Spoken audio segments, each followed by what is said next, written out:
is here while he's begging for a free motorcycle, trying to get some kind of sob story guilt trip going. It's fucking brutal. So let's take a bit of a dive here on his last couple of statements. So he's saying that he has a lawyer that has told him he can file a lawsuit if something happens to his dad because someone refused him free shit, basically. That's such an entertaining idea to play around with. Like, you can't tell this guy no because he's old and he might die. So be careful. So he's trying to get the legal threats out there. If Pops kicks the bucket, if he buys the farm because you didn't give him a free motorcycle, I'm taking you to court, so you better give me the free motorcycle. The guy's like sweating, like, oh my god, alright, I've got to give him the free motorcycle. I really wanted to get a couple $1,000s out of this because I paid so much for it, but this guy's dad's life is on the line and I'm threatened with a legal lawsuit. Like, what did he possibly think would happen? No one's gonna buy this story. Nobody in the world, no rational person in their right mind would get these messages and think anything of them beyond, wow, this person that is talking to me right now actually needs some kind of mental health evaluation, because this is unhinged. It's also super laughable how he tries to make his dad come in here at the end as like the big head honcho tough guy. My dad said if anyone tells him no, there will be major hell to pay. In what way? He's 78 fucking years old and apparently has no way of getting around and has some demented loser of a son that's trying to get free shit for him on Facebook Marketplace. What is he gonna do? What major hell is there gonna be to pay? There's nothing getting paid. You're just asking for shit for free in the most pathetic way possible. That's the worst threat ever. I have no doubt in my mind this has never worked for him. Shocker, I don't believe he's actually got 20 people's names and Facebook accounts in some kind of dossier that he's about to send to his lawyer to sue. Or if he does, the lawyer's just going to be trying to hose him for money off of this absolute cringe. Like, this is just ridiculous. You can't sue someone because they declined to give you something for free when they weren't even offering it for free to begin with. Like, you can't tell my dad no? What the fuck is that? It's so wild. It's so weird. So yeah, I just wanted to talk about this a little bit. You might want to try this negotiating tactic though once or twice just to see how it goes. Maybe it might be worth trying. Why not? Let it rip. It seems like a good time, a good bunch of fun. That's really about it. So yeah. I have to talk about these text messages. I can't help it. What do you want from me? What do you want from me? I'm only human. These are extraordinary in like the creepiest way imaginable. I usually don't like to do the same type of content back to back, and yesterday I covered some text messages as well, but I can't resist the urge. It calls out to me, the void beckons, and I have to speak on these. So, the context. A lady had an old co-worker whom had been fundamentally stalking her for quite some time. Her and her husband had dealt with this individual for a while, and decided to share some of the unhinged messages that they had been sent by him. There was a lot more that happened besides these text messages, but that's what was shared and what I want to go over. Buckle your seatbelt here, because this is about to be a pretty intense ride. This is a good read from cover to cover, if you like lunacy. Hey, I hope your weekend has started nicely. I apologize it took me a few days to feel like I could say this. No need to apologize, goober. I get it, had to muster up the courage here, hype yourself up in the mirror so that way you could really let the demon out. You need to break up with blank, and then agree to be my girlfriend, with intentions to be my wife. And let me explain why. So he's basically acting like a car salesman here, trying to drive the hard bargain. It's like an episode of Shark Tank. I'm seeking a wife for 10% equity in my cock.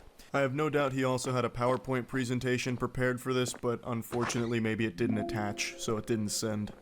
I can provide more for you than he can. The independent woman facade you engage in wouldn't be necessary with me. I make more than enough money in my job in order to take care of you and provide you with a lakefront house, which I know is a desire of yours. I can provide you the free time that you often post about and yearn for to engage in your favorite hobby, ceramics. All I ask for you is your devotion in return. I know I am perhaps not physically desirable to you, which is why I plan to compensate with the lifestyle you often talk about wanting to provide yourself. You can really feel the fedora through these messages. It smells of such potent desperation. It's also very interesting that he calls attention to not being physically desirable to her. It's an interesting negotiation tactic. Excuse me, madam. I know you may not be physically attracted to me, but here's how I can make up for my face looking like turbo ass. I know if you could be given an opportunity, you would take it because you mostly desire to be able to experience freedom in life. It is something painful for me knowing you could have everything you wanted if you would simply agree to be my wife in the future. I could also pay off your student loans and car loan, which I know you've expressed desire to have those completed in the next 6 years. I could do that today, with a simple call to your loan companies. All I need from you is to immediately move to my property and begin your new life with me. Jesus Christ, that is concerning. I can pay off all of this, just come join my cult. And I promise I am not a rapist or a creep. Nothing screams good guy quite like needing to clarify that you are neither a rapist nor a creep. I mean, would he lie to you, right? I mean, that's what a normal person says, like, by the way, miss, I am neither rapist nor creep, so you should feel safe around me. Now come live on my property immediately. I am not going to imprison you, or shackle you, or enslave you to a basement. Well, alright, breath of fresh air. I was a little concerned about that, but now, luckily, he explained it. Now there's no reason to feel alarmed anymore about that being a possibility. You are free to continue your friendships with your womanly friends and your relationships with your family. I would never take this from you. I would never force you into sexual situations you do not want to be in. I know it must sound so strange hearing this, but I feel I must make it clear to you that this is a dream opportunity that will not harm you in any capacity other than dropping your current life, boyfriend, and job, and immediately begin pursuing your hobbies while we plan our wedding. I've got a sneaking suspicion that this guy would absolutely shackle her and imprison her in the basement, but I imagine she wouldn't be alone down there. There's probably quite a few other victims that he has in that basement. This is a fucking unhinged creep. Now, it's important to mention that this isn't just some random person sending a bunch of nonsense. This is a very credible threat to the safety of this woman. So, according to the husband, they had been dealing with this individual for quite some time, and they even went to court over it. There's a lot that this individual has done aside from just these creepy messages, and it had been a huge problem for them for a while. This is a really dangerous person to be around. I hope you're not overwhelmed. I know we have not spoken very much in the last 6 years we've known each other. I've always known you were supposed to be mine as soon as I met you on March 3rd, 2018. He's got that shit marked on his calendar as the most important day of his life. I've never once inserted myself into your life. I haven't pestered you for your phone number, and we have an occasional chat on Facebook now that we're not in the same office anymore. I've been satisfied with this level of acquaintanceships for years, and I understand that you have been with blank since 2012. I understand you were committed to him prior to us meeting, but blank, you must agree that we have something special.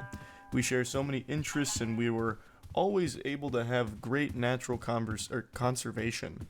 When we would attend lunch together during the workday, it was an effortless and relaxing experience to share those 40 minutes with you once or twice a week.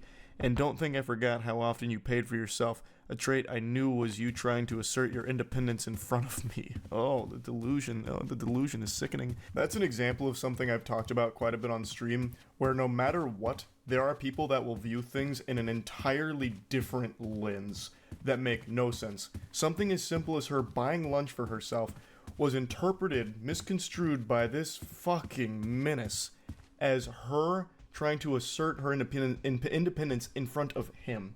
So it's just like this honestly scary situation where something totally innocent, like just buying yourself lunch, has now completely been lost in the sauce of this dude's noodle, where he thinks it was all about him. It's so weird. I knew then you were trying to show me that you'd love for someone to take care of you. I'm ready to settle into a family-oriented life, and I recall you saying you would have children if you had the financial capital to do so. I know you desire to be a mother, despite your current male partner not wanting them. You would make a wonderful mother to our children. I would ensure you had everything you needed to live the family life of your dream.